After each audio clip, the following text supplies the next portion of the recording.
Hello children, how are you all? I'm your social teacher of class 4. Children, we are going to start our new lesson today. Page number 22, the Western Desert. Western Desert means Maghribi Sahara. Maghribi Sahara. Desert माने कि सहरा के है. जब हम desert word सुनते हैं तो आपके दिमाग में क्या आता है? The word desert reminds us about vast areas under loose sand and very hot and dry climate. ये जो वर्ड डेजर्ट है ये हमें याद दिलाता है vast areas under loose sand and very hot and dry climate. एक ऐसे एरिया के बारे में जिसमें बहुत ज़्यादा लूज सैंड होती है, मतलब the land which is covered with sand. ऐसी लैंड जो रेत से कवर हुई रहती है और जहाँ पर गर्मी बहुत ज़्यादा होती है, हॉट एंड ड्राई क्लाइमेट जहाँ होता है और रेनफॉल बहुत ही लिटिल होती है, बहुत कम होती है, तो ऐसे एरिया को हम डेजर्ट कहते हैं. So we will see today western desert. Western desert means मगरिबी सहरा, उर्दू में इसे कहेंगे. Okay, now let's start our lesson. In India deserts are found towards the west of Aravalli range. India में डेजर्ट्स कहाँ पाए जाते हैं?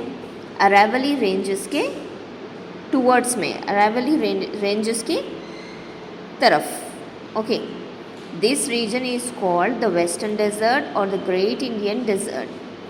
और ये जो रीजन है इसको क्या कहेंगे हम? द ग्रेट इंडियन डेजर्ट बोलेंगे या फिर वेस्टर्न डेजर्ट भी हम कह सकते हैं. Okay, it is also known as the Thar desert. इसे थार डेजर्ट भी कहा जाता है. The great Indian desert is also known as the Thar desert. It is located towards the west of the northern plains of India.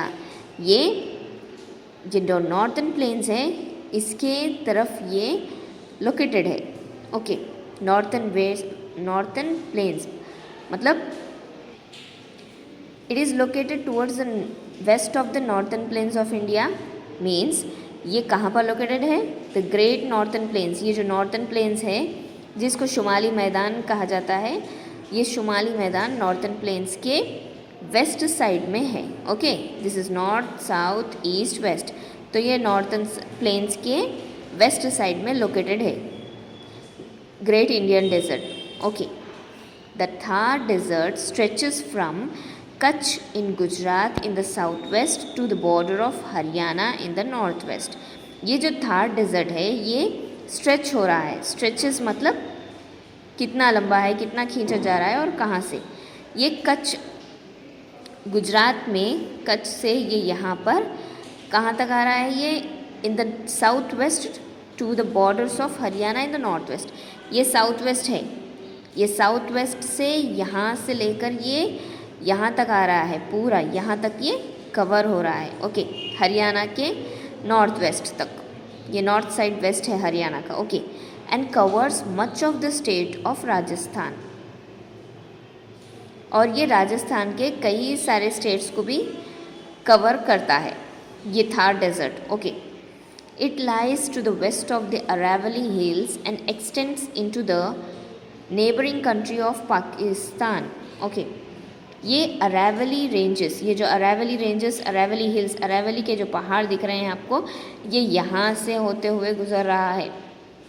And extends into the neighbouring countries. और ये यहाँ से आते हुए बढ़ रहा है और फैल रहा है. कहाँ तक?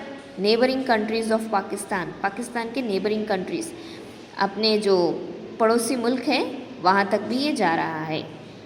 It is 500 kilometres long and 100 to 300 kilometres wide. ये 500 किलोमीटर्स तक लॉन्ग है और 100 से 300 किलोमीटर तक ये चौड़ा है. ओके, लंबा है 500 किलोमीटर्स और ये इसकी चौड़ाई कितनी है बोल रहे हैं? वाइड मीन्स चौड़ाई.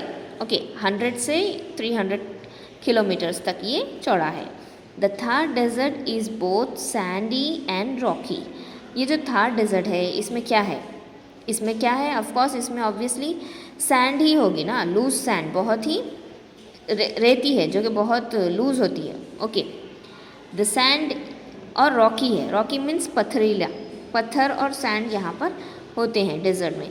The sand in the form of small hillocks और ड्यून्स, और यहाँ आप देख सकते हैं जो सैंड दिख रही है वो छोटे छोटे पहाड़ों की शक्ल में यहाँ पर मौजूद है।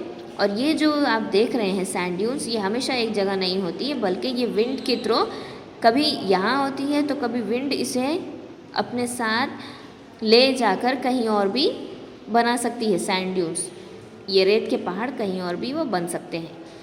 ओके, तो यहाँ पर सैंड होती है, सैंड ड्यून्स भी होते हैं। सैंड ड्यून्स मतलब स्मॉल हिल्स ऑफ सैंड, रेत के छोटे छोटे पहाड़, हिल लॉक्स भी कहते हैं जिसे, which are formed by desert winds.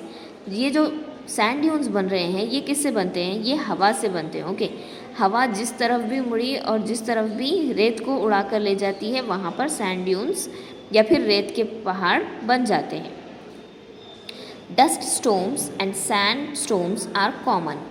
यहाँ पर डस्ट स्टॉर्म्स मतलब धूल का तूफ़ान या फिर रेत का तूफ़ान यहाँ पर कॉमन है, बहुत ज़्यादा हवा से ये डस्ट स्टॉर्म्स यहाँ आते हैं और सैंड स्टॉर्म्स भी यहाँ आते हैं।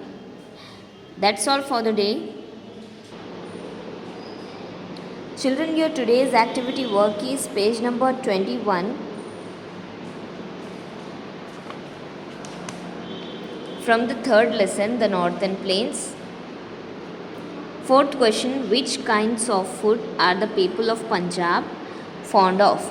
This question, write 2 times in your notebook, question answer and learn. Thank you.